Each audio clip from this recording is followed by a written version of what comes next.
me digas. No me digas.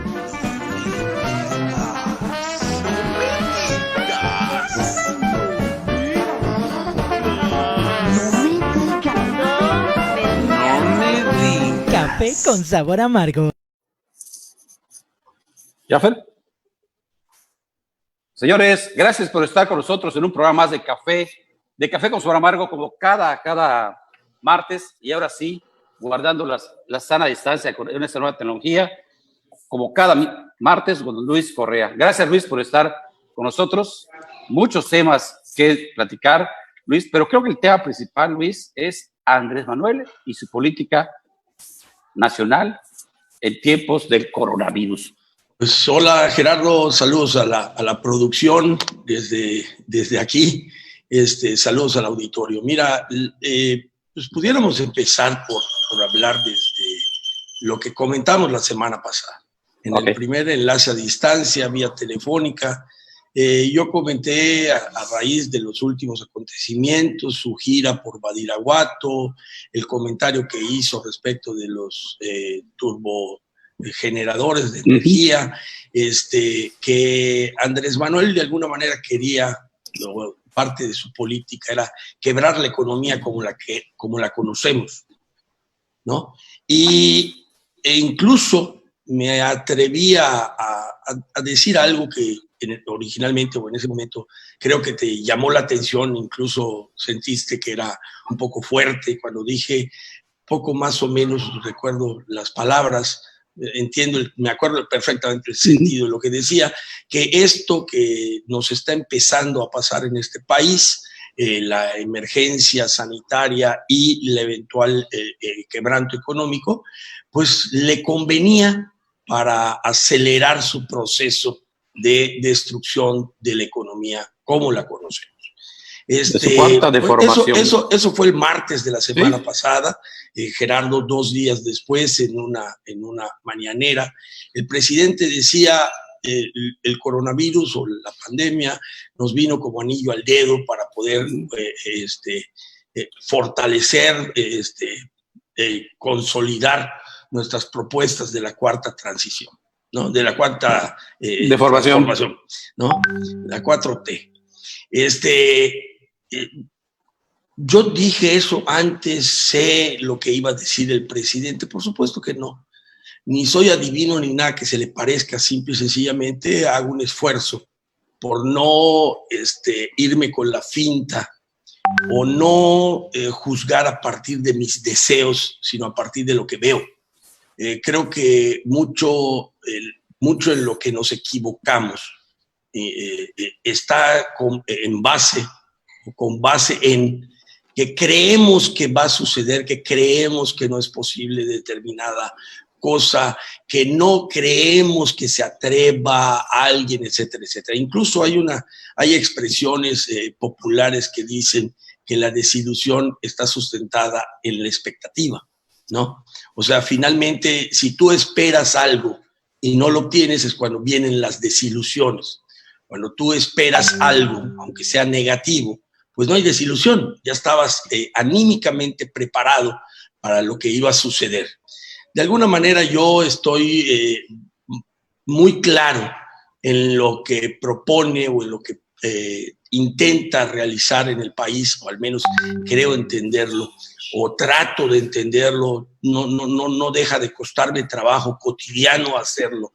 Lo que está pretendiendo Andrés Manuel López Obrador. Yo desde mucho antes, y lo dije en el programa anterior, lástima que en este espacio, en este programa, nuestro auditorio no tiene mucho antecedente de lo que yo he dicho, pero lo he venido diciendo hace más de 2 años, cosas como que no creía que la economía así de libertad, de emprender, de autosuficiencia económica en los mexicanos, le conviniera a alguien que tiene como esquema mental el sometimiento por dependencia de la población. Es decir, ¿por qué nos cuesta trabajo pensar que el presidente no le gusta un proceso económico donde hay libertad, donde hay generación de empleos, donde hay empleados que obtienen su espacio para trabajar y el recurso remunerador que satisfaga las necesidades de él y de sus familias en pequeñas, micros y medianas empresas. ¿Por qué no le gusta? Si para muchos resulta obvio lo positivo que es o resulta absurdo pensar algo diferente. Porque en la medida que esto se da, deja de haber una dependencia respecto del ciudadano con respecto del gobierno. Y el esquema que él conoció de gobierno en este país y en el cual se formó, era un gobierno que intervenía todos los aspectos de la vida nacional. Hacía todo propiedad, casi todo propiedad del gobierno o del Estado, y a la población dependiente de este Estado, del gobierno en particular. De alguna manera eran listados interminables de plazas, de gente que dependía de una nómina oficial, y se establecía una especie de tienda, lista y tienda de raya, ¿no?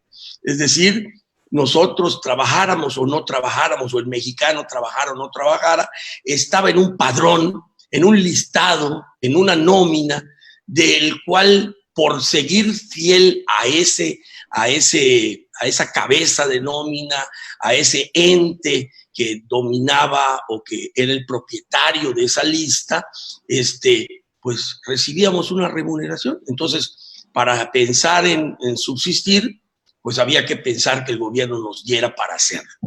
Y en esa misma medida, pues uno, dependiente, se volvía o se era muy sumiso a la voluntad del gobierno. Hombre, los que tienen X edad o han leído de la historia de México, de Yucatán, saben que en buena medida era imposible pensar que la población votara en contra del partido gobernante, porque el gobierno le daba todo. Le daba el alimento, le daba el subsidio, le ponía el precio a los alimentos que producía o a los bienes que producía. La intervención era casi total. No es prehistoria hablar de que el gobierno era propietario de teatros, era propietario de centros vacacionales, era propietario de equipos de fútbol, era propietario de empresas productoras de azúcar, era productora de espacios vacacionales, en fin, intervenía en todo. En Yucatán no podemos olvidarnos de la lista de empleados del Ban Rural, ¿no? O sea, a todos los ejidatarios se les pagaba hasta que hubo la famosa liquidación en Equenera. Entonces, ese es el México y ese es el ejercicio gubernamental que conoció Andrés Manuel y que de alguna manera evoca, no con nostalgia, sino con poder para implementarla. Entonces, creo que, a ver si quieres decir algo, Gerardo. Sí, fíjate que hay algo interesante, Luis. Tú lo has estado diciendo siempre. ¿Qué está pasando con este gobierno de Andrés Manuel? Y sin embargo, y hemos dicho también nosotros, ¿dónde están los partidos políticos? ¿Dónde están los empresarios que se quedan callados, que no hablan y aceptan? Yo creo que hay una conjunción de elementos. El primero que yo quisiera tocar es el mismo que tú de alguna manera trasluciste o dejaste ver cuando dijiste la semana pasada a mis afirmaciones que México no era igual que antes. Así es.